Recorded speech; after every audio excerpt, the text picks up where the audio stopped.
Hello, everyone, and welcome to the second Ohio City TV official live stream for the Ohio City neighborhood. Um, we're really excited about today because we do have a special guest. As Same as last week, we are your hosts. I'm Chad Biggers, Community Safety Organizer at OCI. And my name is Whitney Long Jones, the Community Engagement Organizer with Ohio City Incorporated. How are you doing today, Whitney? Perfect. Hey, how's it going? I was just going to give a quick summary of why we're doing this. Go for it. So, the purpose is to provide general updates. Specifically, at this time, we're going to be focusing on COVID 19, some resources, sharing resources and information about the coronavirus, where we are with that. We also want to recognize positive things that are happening in the neighborhood, and we want to connect residents to resources and learn the needs of Ohio City residents through this communication platform and how we can support you. Wonderful. Took the words right out of my mouth. And so this is our second live stream. We did one last week as well, and so we just want to make sure if you were unable to see last week's, we wanted to make sure that we shared the major updates that we talked about, and so those are up on your screen now, and we'll just take a quick run through them. First up is a small grants program. You want to talk about that real fast, Whitney? Yes, absolutely. So, power update. This is a lightning round of information. So, Ohio City Incorporated is providing small grants for COVID-19 rapid responses of up to $250. We want to see how residents engage with each other. We want to make sure that residents are providing resources to those that are most in need. And again, however we can support that, those are the type of the things that we want to fund through. Awesome. You kind of faded out, so I hope that was it. I want to go ahead and talk about Neighbor Up. If you're not familiar, there's an organization called Neighborhood Connections, and they facilitate a program called Neighbor Up Cleveland. So, what was that, Whitney? There you are. There we go. One of us was frozen. Okay. Okay. All right. So I was just talking about Neighbor Up. Neighbor Up is a wonderful way to get involved with things going on across the city. So not just within the Ohio City neighborhood. On the screen, you see the link, and all of the links are also in the description. So you can get involved with the Neighbor Up's virtual marketplace. So check that out. There's also, we want to make sure we touch again on the Cleveland Clinic's check-in lines. Every week, the Cleveland Clinic is doing a check-in Zoom meeting. The login information for that changes every week. So you want to make sure you reach out to the phone number on the screen or the email, eventmarketing@ccf.org. So you can get on the list to try to get the login information for the next week's call. And right below that on the screen, you'll also see a link for additional information from Cleveland Clinic. I think they have a wonderful page that talks about the coronavirus. And we're fortunate enough to have Lutheran Clinic right in our neighborhood, so we want to make sure we're sharing that. Which takes us to the text line, Whitney. Yeah, so we also started a Ohio City text line. We want to address the digital divide. Not everybody has access to the internet or has electronics where they can catch opportunities like this. OHC-TV and other webinars, we're using a lot of online methods of communication lately. So we want to make sure we reach as many people as possible. So if you want to receive updates from Ohio City, text the word subscribe to 216-250-1919 and you'll receive weekly notifications from us. Wonderful. The last thing we talked about last week was a couple of IOB projects. One of them is the Riverview Care Packages, which is being led by residents Malaz, and Malaz's last name is escaping me. Can you remind me of that, Vinny? El Gemiabi. There we go. As well as Angela Trevisano and Brian Mallory. We'll have more information on that next week, but you can definitely go check that out at IOB. And then the other project we talked about was Meals with Double Benefits, which is really great because we actually have Karen Desotell, who is the leader of that, on as our special guest today.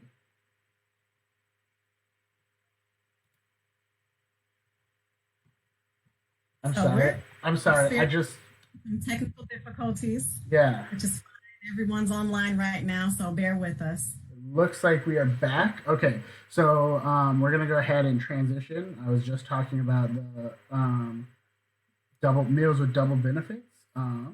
So that is a great segue into our special guest for today. We have Karen Desotell.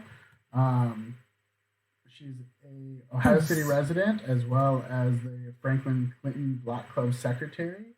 And so let me make sure we got everything good to go.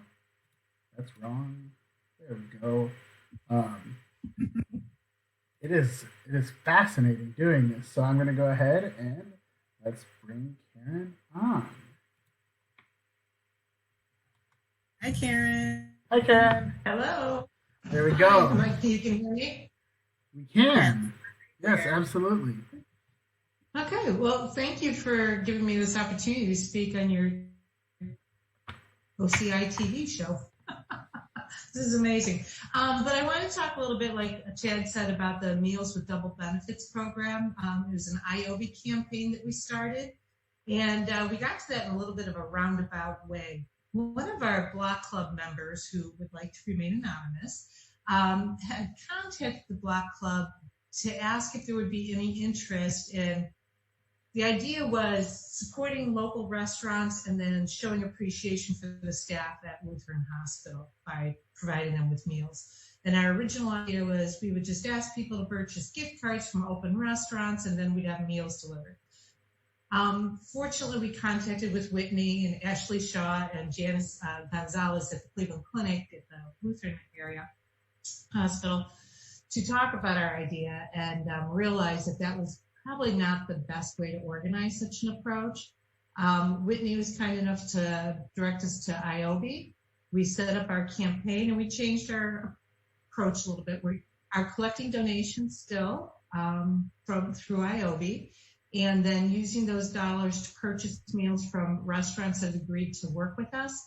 And then we'll be delivering a meal for the day shift, the evening shift, and night shift at Lutheran Hospital. So the nurses, the doctors, the janitorial staff, the cops that are bringing someone into the ER, all have an opportunity to get a wonderful meal prepared by some of our great Ohio City restaurants. I am thrilled to say we opened our IOB campaign on Monday, April 20th. And 9 days later, in spite of IOB running out of match dollars, we met our goal on the 29th, which was phenomenal. In 9 days, we met our goal.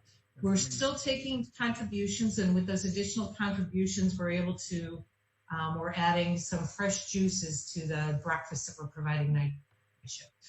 We're adding deep desserts to the afternoon or the evening shift meal. So we're taking those dollars still, and we greatly appreciate anything that anybody can donate to our campaign. So that's basically the campaign itself, and just it's been wonderful working with. We have over 36 people that donated money. We've got a handful of people that have volunteered to help us with delivering meals. The restaurants have been great to work with, and I'll share the names of all those restaurants with you. I'll just run through them real quick. We're starting off with going alphabetical. Banana Blossom's going to help us out with lunch. Beet Jar is going to provide juices for the breakfast for that third shift that's coming in at 5 a.m. for something to eat. Big Mouth Donut is going to be helping us out as well. Citizen Pie, Dave's Cosmic Subs, La Petite Triangle, Ohio City Barbecue, and the Waffle Bar. They've just been great to work with, and I'm really looking forward to pulling this campaign together. We're looking at serving the meal in mid-May. We're waiting for the clinic to confirm what date it will be, but we're thinking the week after next, most likely, sort of around the middle of the month. And, I know we had a question from one of the folks that contributed to our campaign asking about COVID and how much was happening at Lutheran Hospital itself. And you may not be aware, that the Cleveland Clinic had designated specific facilities of theirs to manage their COVID patient loads. And Lutheran was not initially identified as one of those facilities. But having said that, the people that are working there still are dealing every day with not knowing if the person walking in that door, whether it's a patient, whether it's an EMT, a visitor, is infected. You know, we don't know that yet. So they're working under that stress and the personal protections that they need to take. And also because of the virus, Lutheran Hospital had to eliminate cafeteria service on second and third shift, and they're only offering very limited meal options on first shift. So when we spoke to Janice at the Cleveland Clinic and she checked with Dr. Malone, they thought that this is a nice way for the neighborhood to show appreciation to the clinic. Lutheran Hospital has been in that spot for over 100 years, and they're the hospital for Ohio City. That's amazing. So can you tell us how many staff people that you're going to be serving through this program? We're planning on 600 meals between the 3 shifts. I think day shift was about 350 meals, so that was, the most challenging one to pull together. Although in other ways, that night shift serving at 5 a.m. had its own challenges too. Not too many people want to deliver food that hour of the day, but Big Mouth Donuts and the waffle bar were ready to do it without a problem. Amazing. Absolutely amazing. It is amazing. It's really been great. I also want to give a shout out. I talked about the fact that we had about 3 dozen donations come through so far. One of the donations that helped us meet our goal and close that gap was Gary Thomas for the Ohio City Hospital. He just stepped up to the plate and wrote a check for that gap and closed it for us last Monday, and that was a huge surprise. So we really appreciate that. And then another person from the community that has stepped up to help in an extra way is the jukebox. Alex Budin down at the jukebox is he's doing curbside pickup for your favorite beverages. And he is offering 10% of all sales through the end of our campaign that he'll donate to the mustard meal. So it'll be a little bit extra money, and really appreciate it. So if you go online and order anything from the jukebox, just put Lutheran in the section there, and we'll get 10% of the sales there. That's great. Thank you, Alex. I did have a question. I might have missed it. So Alex is doing these donations through the end of the campaign. When is the end of the campaign? So we're collecting funds through IOB through Monday. Okay.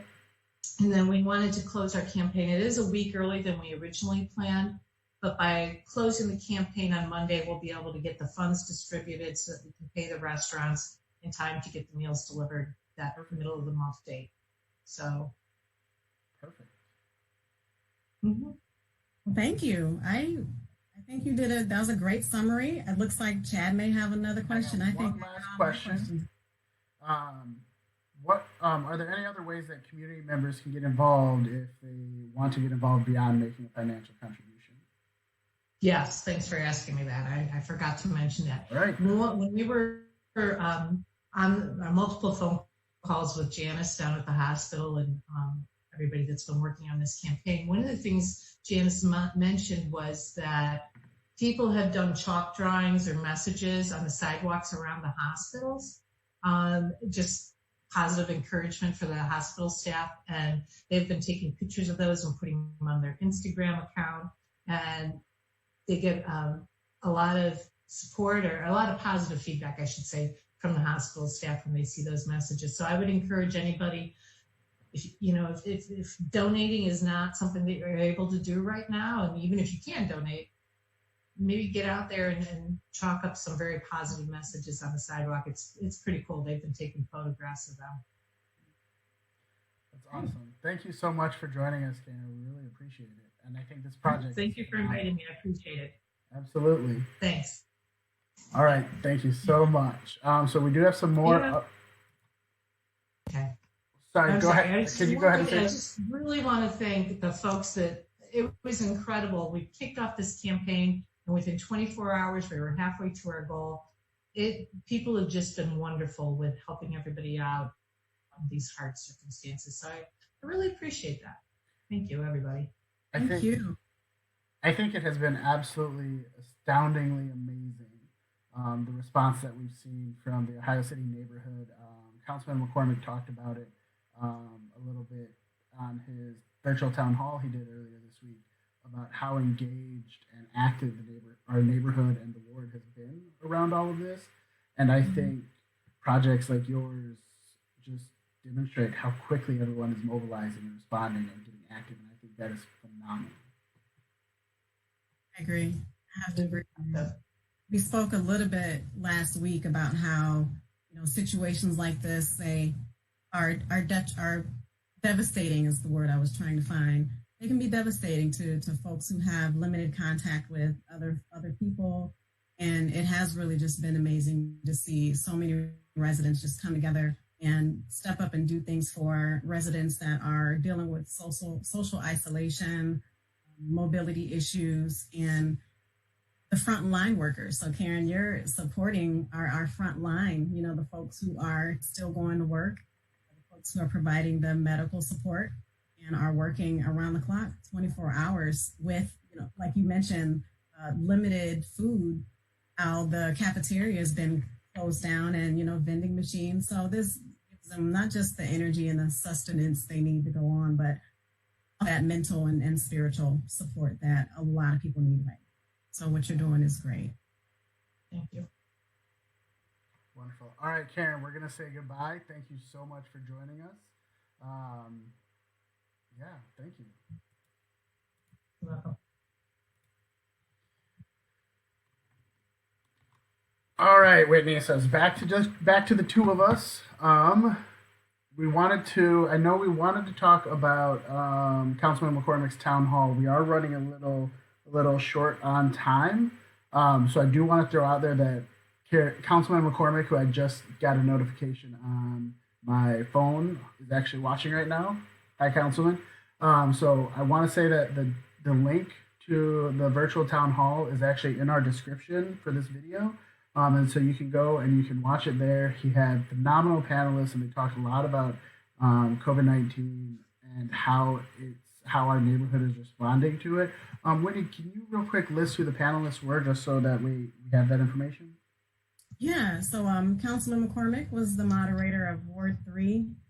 We had Dr. David Margolius, internal medicine doctor from Metro Health. We had Terry Allen from the Cuyahoga County Board of Health. Ann Tilley from City of Cleveland, who's a policy analyst, and Dr. Don Malone from the president of Lutheran Hospital right in Ohio City. I can give you, how much time do we have, Pat? I'm going to give you a little bit of what they talked about. Yeah, go for it. We are running short on time, and I don't want to miss any of our updates. We have about 12 minutes till we absolutely have to be done. All right, gotcha. All right. So I think one thing that Dr. Malone brought up, which was really, really important, is, I'm sorry I have to do this. I'm kind of taking it to the negative side just to highlight how we can address some of this as residents. So he stated that there's been a 30% increase in alcohol sales, since this has started. We're dealing with a stay-at-home order.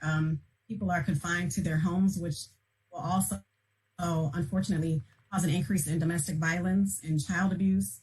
People suffering from mental illnesses like depression and anxiety are also dealing with this. So I think that as a community, we can make sure that we're reaching out to folks who we know are living at home, who are alone, or who are dealing with very tough domestic situations. Reach out to them, give them a word of encouragement, call them.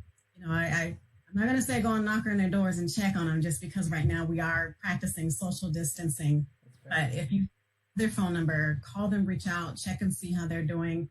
We never really know what someone is going through. So talking to them and finding out can make a huge impact on someone's life. And it can make a really big difference on whether between the difference of, it can make a big difference between life and death. So just taking that into consideration is a really big deal. When Dr. Malone brought that up, that's what came to my mind. Another thing I want to really point out really quickly are some of the dates that Ann Tilley from City of Cleveland mentioned. how Governor DeWine is opening up the state slowly, incrementally. Today, May 1st, we have elective procedures that are happening in hospitals, going to the dentist, taking your animals to the veterinarian. That process is beginning to open up slowly. Manufacturers, distribution, and construction companies are opening up with making sure that there's proper protocols in place for social distancing and those safety guidelines that need to be implemented. On May 4th, general offices will be opening back up. And on May 12th, we'll see consumer retail and services opening back up. So consumers aren't necessarily required to wear masks, but it's strongly encouraged, just to protect all of us as best as possible. And employers do have the option to require their employees to wear masks. Those are the general updates. So I'll refrain from going more into detail since we are limited on time, but it was a really good hour-long virtual town hall. So thanks, Councilman McCormick, for putting that together. Absolutely. And once more, the link for that is in the description of this video. So you can go there and check it out. I watched it myself. It's one of the wonderful things about Facebook Live is if you miss the live, you can still catch it later. So go check that out. So we did have some new updates we wanted to talk about. The first is the Near West Rec family bags, family activity bags. So what's going on with those, Whitney? So our Carrie Palma from the Ohio City Inc. office with us is conducting a fundraiser through an organization called Dollar Day. Sorry, I don't know if you can hear my family moving around and making noise in the background. We're all here. We have 2 teenage kids, so they're at home from school like other students. Yes, so Carrie Palma, you can contact Carrie Palma at kpalma@ohiocity.org to make a donation to dollardays.com. You should have the link for you to be able to do that. And generally it's providing, it's putting together family activity bags for participants of Near West Recreation. It sounds wonderful. So yeah, go check that out. Link is also again in the description. I think that's a wonderful, wonderful thing. And our the next thing we wanted to talk about was the Ohio City Target Charity Registry. So what's going on with that one? Absolutely. So it's another fundraising opportunity that Ohio City Inc. is coordinating through Target. A lot of our residents we're focusing on the elderly and folks with mobility issues to provide household items. So if you go to our registry link, which Chad will provide, you on the screen now. Can what's that? I said it's on the screen now. Okay.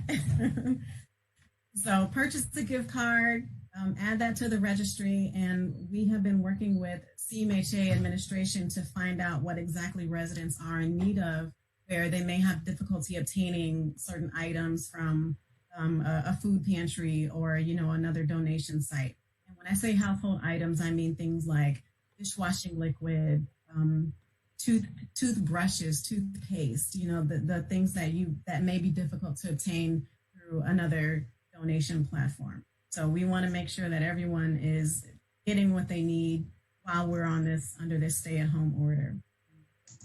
Wonderful. And I did just want to throw a quick shout out. Carrie Miller just posted in the comments a link to NAMI Greater Cleveland mental health resources that are on there. I think that's really great, especially considering what you were just talking about a little bit ago, Whitney. Go ahead. Yeah, thank you, Carrie, so much. Our last update that we have is actually talking about masks. They talked a little bit about them in Councilman McCormick's virtual town hall. On the screen right now are some good pointers for wearing a mask. You make sure it's one that's secured with ties or ear loops. It should fit snugly, but comfortably. I think it's really important, it's not on here, but it's really important that there's no gaps between the side of your face and the mask itself. And then also in the image, you'll see the arrows on the nose and the chin. And that's because you want to make sure that your mask actually goes up to the bridge of your nose, not just the tip of it, as well as comes down under the chin. And the masks are really important. They do a great job of protecting the people around us, and so we want to make sure we're wearing them right. This information and these tips come directly from the CDC, and so there's a link to all of this information and the mask guidance for the CDC in the description. Otherwise, you can go to bit.ly at OHC CDC masks, Ohio City CDC masks. And it'll give you a PDF where you have all the same information that we have right there. So I think that's all of our updates that we have. Just let me run through. Yep, that's it for updates. And so the last thing we want to do is sign off with a little bit of calls to action, if you will, things that are going on. So they are on the screen now. The first is a reminder from Whitney about the text line. Yes. So again, we're just making sure we're addressing our digital divide by offering other methods of communication. Text subscribe, the word subscribe, to 216-250-1919, or you can go to the link and subscribe on your own to receive weekly notifications. Wonderful. Last thing we want to talk about the next one actually is this artist submissions. I'm sure you noticed in the background this wonderful aerial view of Ohio City, and we think it'd be really great to feature art from residents in Ohio City. So if you're an artist and you live in the neighborhood, you are invited to send any graphics that you think would be really good for Ohio City TV to info@ohiocity.org and include Ohio City TV art in the subject, and we'll get those, and we'll try to make sure that we are using those as some of the backdrops on our screens, so it's not just the same view all the time. Send us that information. We'll put out some more information about how that process is going to work, but think about it and make sure it's there. Lastly, any ideas or questions or topics that you'd like us to cover, you're always welcome to email those to info@ohiocity.org and include OHC-TV in the subject, so that way we know where to send it. So that's all I've got. Do you have anything left, Whitney? That's everything. I think we just want to let folks know to catch us on Fridays at 3:30 here on Facebook Live at the Ohio City Incorporated. That's it. Have a great weekend, and we will see you all next week. Bye. Thank you. Bye.